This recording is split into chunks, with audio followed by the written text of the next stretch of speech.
Hi everybody, Dan Oman here with some exciting news. DRF Formulator, the gold standard in past performance information, is now free, exclusively on DRF Bets. Join DRF Bets with the promo code WINNING, get a $250 first deposit match bonus, a $10 free bet, and free Formulator already uploaded to your account. Access Formulator's premium features, including sortable trainer stats, race replays, personalized trip notes, and lots more. Free Formulator, exclusively on DRF Bets. Hi everyone, the feature race on Saturday at Santa Anita is the $75,000 Wishing Well Stakes. It's race number 7, 6.5 furlongs on turf, on the flat, on the main oval. It's a restricted stakes race for fillies and mares.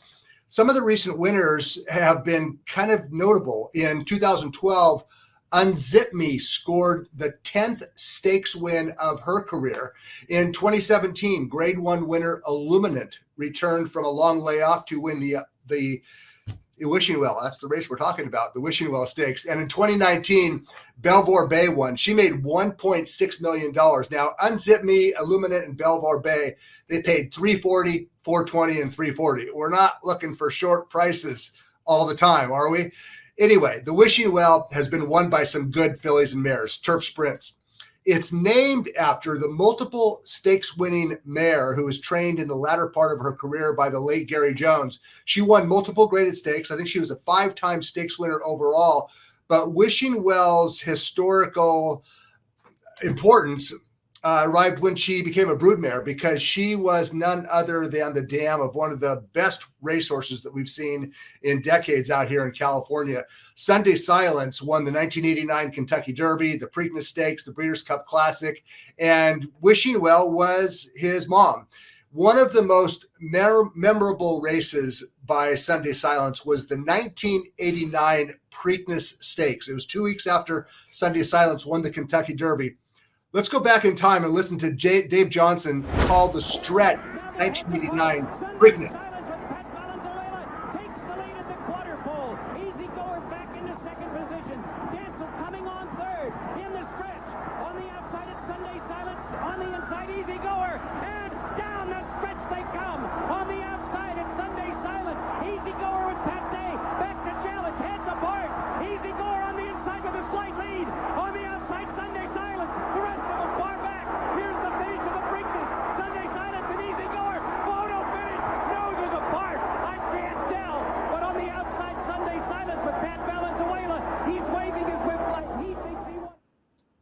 That race still gives me chills. I could watch that all day long. Sunday Silence on the outside, Easy Goer on the inside. Anyway, the Wishing Well Stakes is named after the dam of Sunday Silence. Okay, are there any superstars in this year's Wishing Well Stakes?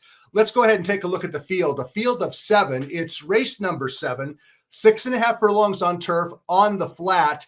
And if I had to guess who the favorite would be, I think it would be the filly down on the bottom, number 7, Hear My Prayer. But there are some good, solid, hard-knocking mares in this field. Thrilling won a 2 other than last time out. Alice Marble is stakes placed. Tapwater finished second. She finished in front of Hear My Prayer last time out. Some very good, solid filly mare turf sprinters in this field. Okay, let's first talk about Alice Marble. She's a California bred, number 4, Alice Marble. And she's trained by Phil D'Amato. She's won 3 out of 8 starts. Last time out was her second start back, and she was moving up in class from a 1 other than comeback win. And Alice Marble, she did not win this race. It's the Sunshine Millions filly and mare turf sprint, but she ran well. I'm talking about Alice Marble last time out in the 6.5 furlong turf sprint run at Santa Anita. And Alice Marble, let's take a look at the replay of the Sunshine filly mare turf sprint.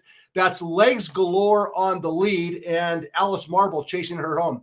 Legs Galore, of course, is also trained by Phil D'Amato, and Alice Marble could not get to Legs Galore in this race as the D'Amato trainees finished 1-2.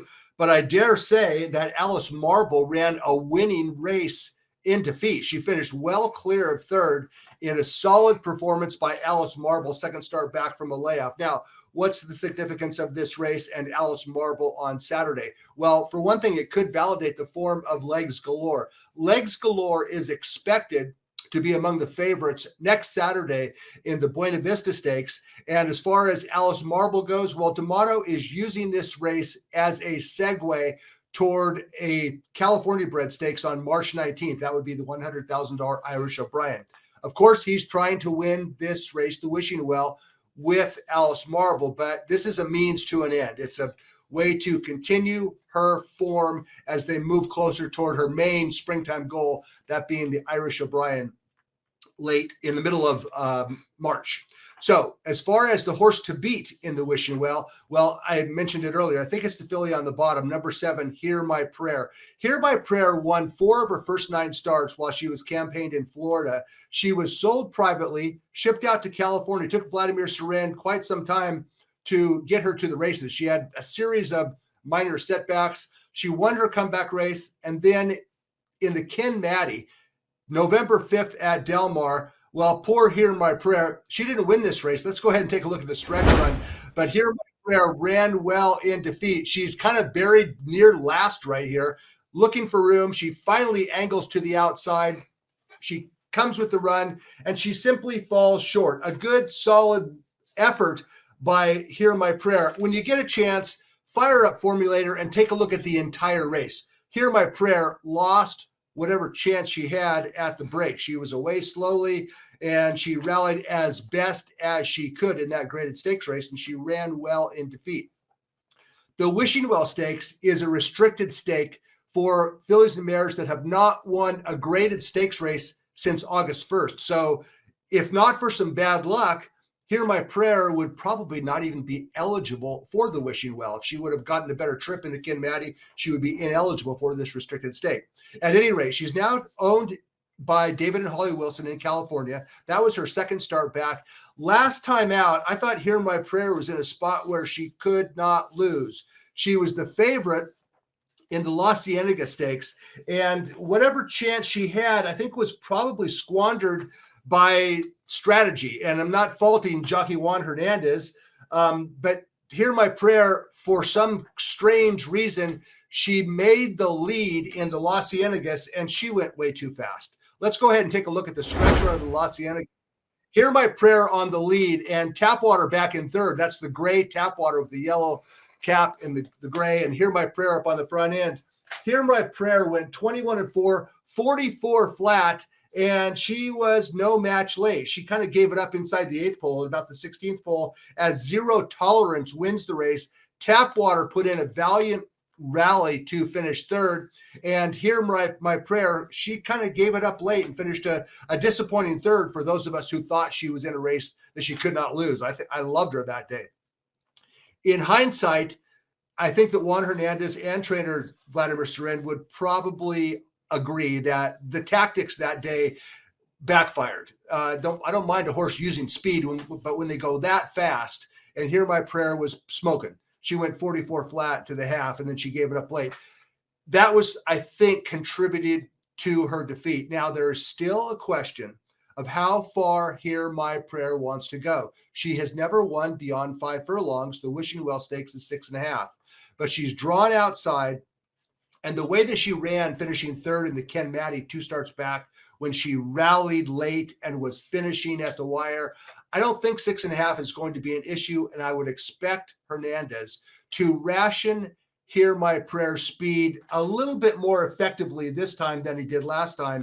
And if so, and she gets a good trip, I think that Hear My Prayer is the most probable winner of the Wishing Well. Again, the distance is a concern. She's not won beyond 5 furlongs. This is a 6.5 furlong race. If she does fall short, well, it could be Tapwater rallying from behind. She's trained well since that good second place finish. Alice Marble, we saw a peek at her a minute ago, finishing a good second. Even number 1 Thrilling up in class off a 2 other than win. But if Hear My Prayer gets her trip, if she rations her speed, I think that she wins the Wishing Well as the favorite. It's race number 7, Saturday at Santa Anita.